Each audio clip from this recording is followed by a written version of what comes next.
Probably been going to the library since I was 6 years old. Anytime I felt like I was being bullied at school or unappreciated by my parents, the imaginative worlds I could explore in books was a small comfort. Sometimes I could spend hours there, combing the shelves and reading whatever last treasures I could snatch up. My favorites were things like Harry Potter and Redwall, anything that was so different than what I was dealing with back home. My all-time go-to book when things got really bad though was The Never-Ending Story. If you haven't heard of it, that's the one where a kid goes into a bookstore and finds a mysterious enchanted book that literally transports him into a fairy tale world that he is able to control and change. For a wide-eyed dreamer like me, the experience was magic. I could feel like Bastion and not have to worry about my stepmom, my starving siblings, or, well, anything. That's the reason I went there last week, to find the never-ending story. Curl up in a chair in the back room where Miss Salazar makes fresh apple pies on Wednesdays and just read it until the sun went down. When I got there though, and went to the spot where it was tucked away, I was disappointed to find that it had been checked out. I went to the front counter and asked Miss Salazar if that was the only copy they had available, and then she gave me more bad news. Looks like whoever checked out that book last never returned it. I'm sorry, it'll probably be a while before we get another copy, she told me.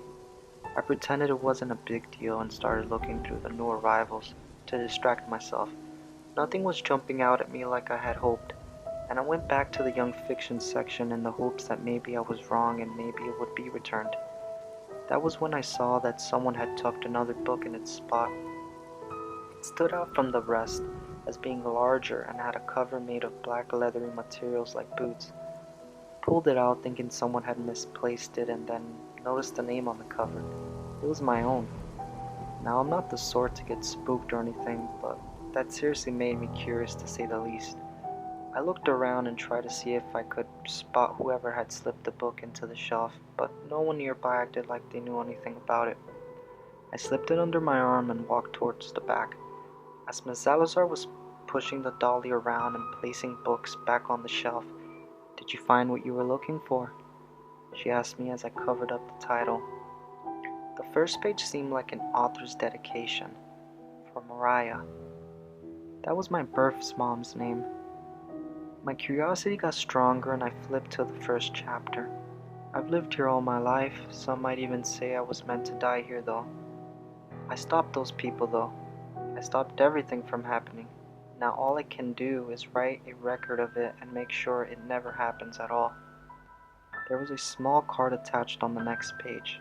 Again, it was my own signature, there was no mistaking it, and below that a date, September 12th, 2028. I closed the book up and pushed it away. I didn't have time for a stupid prank. I walked home frustrated that someone had taken my favorite book and replaced it with this dumb shit. But when I got home, the book was sitting there out by my mailbox. There was another note attached. Keep reading. I was tempted to burn it, but something inside me convinced me that this book was special. I sighed and took the book inside. My stepmom was too busy getting drunk and my siblings were running around chasing each other like demon cats. I went into my room and closed the door, trying to see what else the book had to say. There was plenty about my childhood growing up here with my siblings. The time I broke my ankle in 4th grade, it seemed to know everything about me. You don't know me and you probably never will, but 10 years from now, you'll be a different man. You'll wish you had made different choices. This book is designed to help you make those choices. There were newspaper articles inside, crumbled and barely legible, but I recognized pictures of myself except I looked older. Wanted for homicide in the 1st degree for murdering his family on September 5th, 2018, and has been on the run ever since. That was today. I stared at the image on the page. It showed my house in flames and the fire department trying to save those inside. I saw another page, another crime. There were dozens of them. Bodies, people I had buried, left for dead, some without their skin, others without tongues. Why had this all happened? Why had I turned into this monster? I kept flipping through the books, searching for answers, and only finding more destruction. Then I got to the end. You know the truth now, but nothing will prepare you for it. Even with this knowledge, the choice is still yours to make. I hope you make the right one. It was my signature, of course, and a picture of a much younger me. I was holding the hand of a woman that I had never met. On the back was a date, my birthday. Why was she holding me as a baby?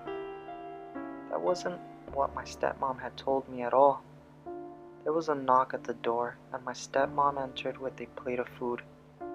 "What the hell are you looking at?" she asked, slurring her words. I showed her the picture. She didn't even try to deny it. "Yeah, that's that old bitch. I thought I burned 'em all. Hell, I guess you'd figure it out one day anyway," she said, snatching the photo away and then ripping it to shreds in front of me. "You ain't ever gonna see her again anyway.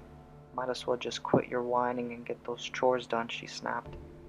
She walked out of my room laughing. I've been staring at the book for about an hour now, staring at that signature. An older me, sending this as a gift, helping me to make things right. I hear her downstairs with the TV blaring. I think the stove is still on. I know what has to be done.